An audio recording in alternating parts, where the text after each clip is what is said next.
నరేంద్ర మోడీ గారు చెప్పిండ్రు ఈ దేశాన్ని నిరుద్యోగ సమస్య పట్టి పీడిస్తున్నది, ప్రతి సంవత్సరం 2 కోట్ల ఉద్యోగాలు ఇస్తా అన్నాడు. 10 ఏళ్లలో 20 కోట్ల ఉద్యోగాలు ఇవ్వాలి. ఆయనకు అమిత్ షాకు ఉద్యోగం వచ్చింది తప్ప నిరుద్యోగ యువకులకు ఈ దేశంలో ఉద్యోగాలు రాలే. ఇవాళ ప్రపంచంలోనే అత్యధిక నిరుద్యోగ సమస్య ఉన్న దేశాలలో భారతదేశం మొదటి స్థానంలో ఉంది. దేశంలో అత్యధికంగా 62% నిరుద్యోగ సమస్య ఉన్న దేశం భారతదేశం. ఇదే కాకుండా స్విస్ బ్యాంకులో చాలా మంది రాజకీయ నాయకులు లక్షల కోట్ల రూపాయలు దోచుకొని దాచిపెట్టిండ్రు. ఆయన ప్రధానమంత్రి అయిన 100 రోజుల్లోనే లక్షలాది కోట్ల రూపాయలు తీసుకొచ్చి జన్ ధన్ ఖాతాలో ప్రతి పేదవాడికి 15 లక్షల రూపాయలు ఖాతాలో వేస్తా అని మోడీ గారు చెప్పిండ్రు. నేను అడుగుతున్నా, మీకెవరికైనా 15 లక్షలు వచ్చినాయా? 15,000 అన్న వచ్చినాయా? 15 రూపాయలన్న వచ్చినాయా? 15 పైసలన్న వచ్చినాయా? నయా పైసా కూడా పేదవాళ్ళ ఖాతాలో వేయలే. రైతుల ఆదాయాన్ని 2 చేస్తా అని చెప్పిండు.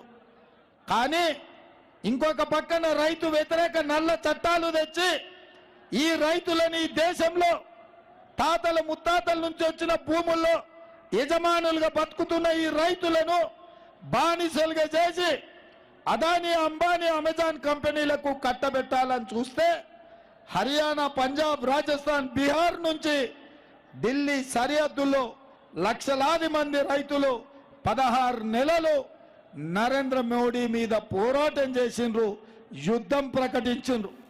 అందులో పోలీస్ కాల్పుల్లో అయితేంది, ఎర్రటెండకు మంచు తుఫాన్లలో 700 మంది రైతులు చచ్చిపోయిండ్రు.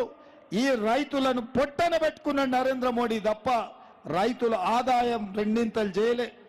ఇదొక పక్కన పెడితే ఆనాడు సోనియా గాంధీ తెలంగాణ రాష్ట్రం ఇవ్వడమే కాదు, తెలంగాణ రాష్ట్రాన్ని అభివృద్ధి చెయ్యాలంటే బయ్యారం ఉక్కు కర్మాగారం ఖమ్మం జిల్లాకి ఇచ్చింది. కానీ నరేంద్ర మోడీ దాన్ని మొత్తం సర్వనాశనం చేసిండు. వరంగల్ జిల్లాకు రైల్వే కోచ్ ఫ్యాక్టరీ ఇచ్చింది, మా కార్మికులకు ఉద్యోగ ఉపాధి అవకాశాలు ఇయ్యనికే. అది కూడా నరేంద్ర మోడీ మనకు ముందుకు సాగనీయలే. అదేవిధంగా రంగారెడ్డి జిల్లాలో ఐటీఐఆర్ కారిడార్ ఇచ్చి 1000 కోట్ల రూపాయల ఐటీ కంపెనీల్లో పెట్టుబడులు తెచ్చి లక్షలాది ఉద్యోగాలు ఇవ్వాలంటే దాన్ని కూడా రద్దు చేసిండు. మా పాలమూరు జిల్లాకు పాలమూరు రంగారెడ్డి ఎత్తిపోతల జాతీయ ప్రాజెక్టును ఇస్తే దాన్ని కూడా రద్దు చేసి పాలమూరు రంగారెడ్డి జిల్లా రైతుల నోట్లో మట్టి కొట్టిండు. మన గిరిజన విద్యార్థులు చదువుకోవడానికి గిరిజన యూనివర్సిటీ ఇస్తే అది గాలికి పోయింది. ఐఐఎం మెదక్కిస్తే అది ఇంతవరకు రానే లేదు. ఐఐటి నల్గొండకిస్తే అది కూడా అక్కడనే కాకెత్తుకపోయింది. మరి ఏమిచ్చిండయా నరేంద్ర మోడీ? ఏమిచ్చిండు మనకు? 10 ఏళ్లలో మోడీ ఏమిచ్చిండు? గాడిద గుడ్డిచ్చిండు.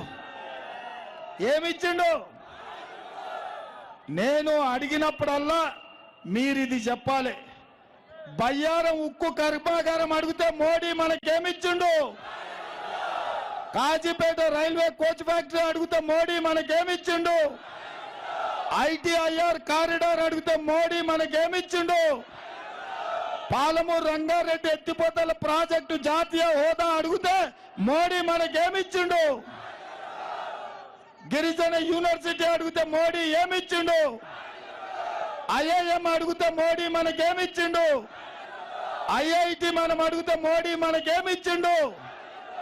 మరి నేను మిమ్మల్ని అందరిని అడుగుతున్న మిత్రులారా, మన గాడిద గుడ్డి ఇచ్చిన మోడీకి ఏం చేద్దామో మీరు ఒక్కసారి చెప్పండి.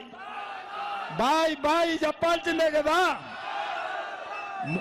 ఆనాడు డిసెంబర్లో కేసీఆర్ కు బాయ్ బాయ్ చెప్పారు. ఈనాడు మేలో మోడీకి బాయ్ బాయ్ చెప్పాలి. ఇప్పుడు